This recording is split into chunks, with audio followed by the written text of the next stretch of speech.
Assalamualaikum warahmatullahi wabarakatuh dan salam sejahtera. Bertemu lagi dengan saya Cikgu Wan Zamzarina binti Jalaluddin dalam kelas Bahasa Melayu tahun 6. Tema yang ketujuh, indahnya warisan kita. Unit 19, Khazanah Kesenian Bangsa. Dalam tajuk seni persembahan dalam standard pembelajaran 1.4.1.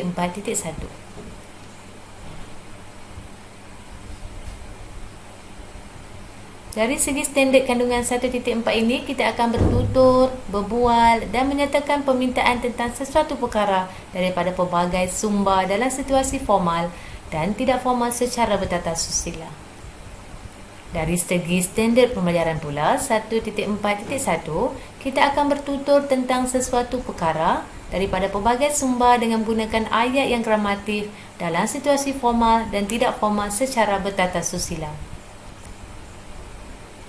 Dari segi objektif pembelajaran, pada akhir pengajaran dan pembelajaran, murid dapat bertutur menggunakan 7 ayat yang gramatif dengan betul. Dari segi kriteria kejayaan pula, murid dapat bertutur menggunakan 6 daripada 7 ayat yang gramatif dengan betul secara individu.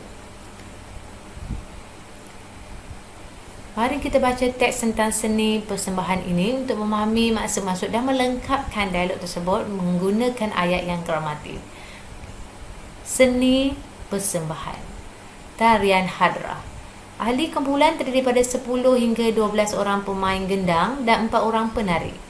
Peralatan digunakan ialah sebuah gendang besar, 2 buah gendang kecil dan 10 buah gendang penghibur. Amat popular pada tahun 1950-an dan 1960-an, terutamanya di Perlis, Kedah, Perak dan Pulau Pinang. Pada masa dahulu dikenali dengan nama Nogi.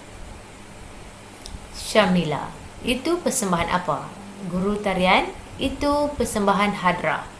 Syamila, apakah? Nampak tak mulut ni yang perlu kita lengkapkan sebentar lagi. Guru tarian. Persembahan hadrah ialah persembahan tarian dan nyanyian diiringi oleh paluan gendang dan gong. Syamila, tolong, tempat kosong. Guru tarian, tempat kosong. Ada 3 mulut yang perlu kita lengkapkan dengan menggunakan ayat gramatif. Sebelum itu kita lihat dulu apa dia tarian hadrah, ya. Jika kamu lihat gambar di belakang cikgu ini, tarian hadrah, ya, merupakan tarian yang popular di Perlis, Kedah, Perak dan Pulau Pinang. Jadi kalau kamu nak tahu apa itu tarian hadrah, kamu boleh Google, cari di internet, YouTube, tarian hadrah, kamu boleh lihat sendiri bagaimana tarian ini dimainkan dan dilakukan. Ahli kumpulan masih terdiri daripada 10 hingga 12 orang pemain gendang dan 4 orang penari. Peralatan digunakan gendang besar, 2 buah gendang kecil dan 10 buah gendang penghibur. Ya, tarian ini popular pada tahun 1950-an dan 60-an. Yang asalnya dulu dikenali sebagai Nogi. Tarian hadrah ini, ya, telah diperbualkan oleh Syamila dan guru tariannya. Nanti kita akan lengkapkan dialog ini bersama-sama. Kita lihat slide yang seterusnya. Kita sambung. Jiang Hu, wah, tempat kosong. Ibu, memang benar Jiang Hu, persembahan itu sungguh unik dan menarik. Tahukah kamu tentang persembahan itu, Jiang Hu? Jiang Hu, tempat kosong. Ibu, apakah kisah yang mahu disampaikan dalam persembahan tersebut? Jiang Hu, tempat kosong. Ibu, pada pendapat kamu, perlukah generasi muda sekarang mempunyai seni tersebut? Jiang Hu, tempat kosong. Sebenarnya apa yang diceritakan oleh Jiang Hu dan ibunya ni? Okey, tentang opera Cina. Okey, kita baca dulu apa dia opera Cina. Opera Cina, persembahan seni melibatkan pelbagai cara penyampaian di atas pentas, menggabungkan muzik, nyanyian, tarian dan kadang-kadang akrobatik. Pelakon mengenakan pakaian tradisional dan solidkan muka yang tebal, mengisahkan kegagahan pahlawan dan golongan bangsa Cina. Ini merupakan seni persembahan kaum Cina, iaitu opera Cina. Ya, kamu pernah lihat tak opera Cina? Ya, walaupun kita tidak memahami bahasa yang dipertuturkan, tapi opera Cina ini agak menarik, ya, terutama dari segi pakaian, nyanyian, muzik digunakan dan persembahan akrobatik yang disediakan, ya, amat menarik dan kita boleh memahaminya daripada menonton opera Cina yang mempunyai seni kata di bawahnya. Ini perbualan antara Jiang Hu dan ibu tentang opera Cina. Kita kena melengkapkan dialog ini dengan ayat yang gramatif berdasarkan maklumat-maklumat yang diberikan. Okay, kita teruskan. Okay, aktiviti yang seterusnya bertutur menggunakan ayat yang gramatik.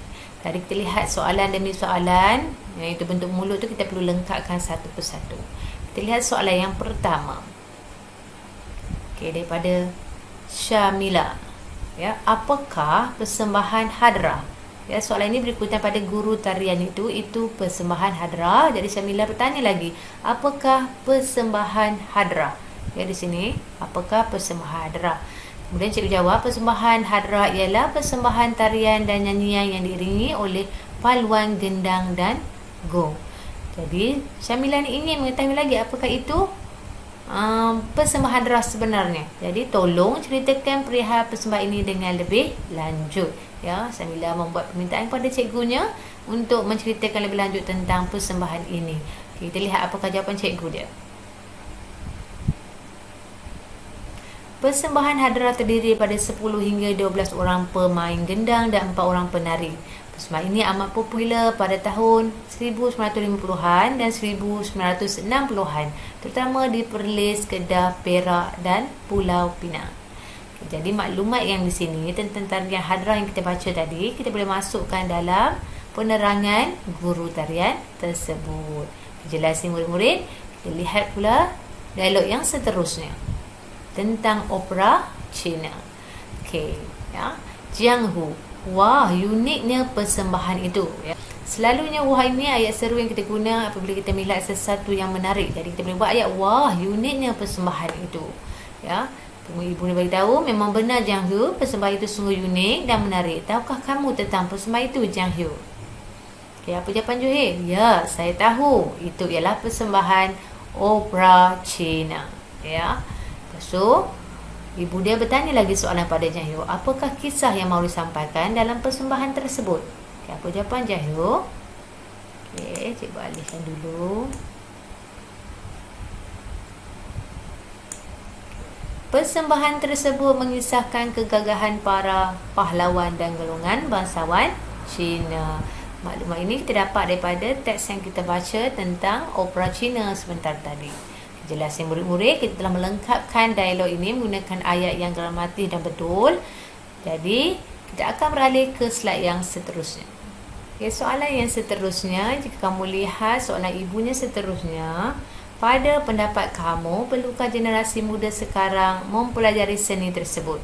Okay, Jianghu, pada pendapat dia, pada pendapat saya, generasi muda terutamanya masyarakat Cina perlu mempelajari seni persembahan tersebut. Hal ini demikian agar seni tersebut terus mendapat tempat di hati masyarakat sekarang.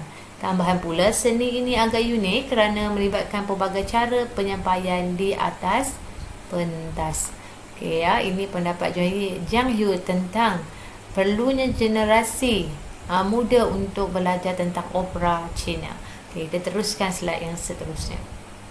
Baiklah murid-murid, inilah paparan slide yang terakhir tentang latihan interaktif yang perlu kamu dapatkan di dalam penerangan video di bawah. Klik link tersebut dan kamu boleh jawab soalan tentang tajuk yang kita pelajari pada hari ini, ada sama ada benar atau palsu. Sebelum itu, kamu baca lagi sekali teks untuk memahami apakah itu opera Cina dan juga apakah itu hadrah, dan kamu boleh menjawab soalan ini dengan tepat dan betul. Baiklah murid-murid, sampai di sini sahaja perkongsian cikgu. Sebelum itu, cikgu ingin kongsikan nilai murni tentang tajuk kita itu menghargai warisan. Ya, tak kiralah kita berada dalam kaum apa sekalipun, setiap kaum dan budaya mempunyai warisan tradisional yang perlu kita jaga dan hargai. Jadi jika kamu berpeluang dan berminat untuk mempelajari seni kebudayaan ataupun persembahan ini, kamu teruskanlah minat kamu supaya generasi akan datang dapat melihat secara realiti persembahan-persembahan ini dilakukan. Kita jelasin murid-murid. Sampai di sini saja perkongsian cikgu. Kita akan berjumpa lagi di video PDPI yang seterusnya. Ingat pesanan saya, anda belajar, anda hebat. Sekian, terima kasih. Assalamualaikum.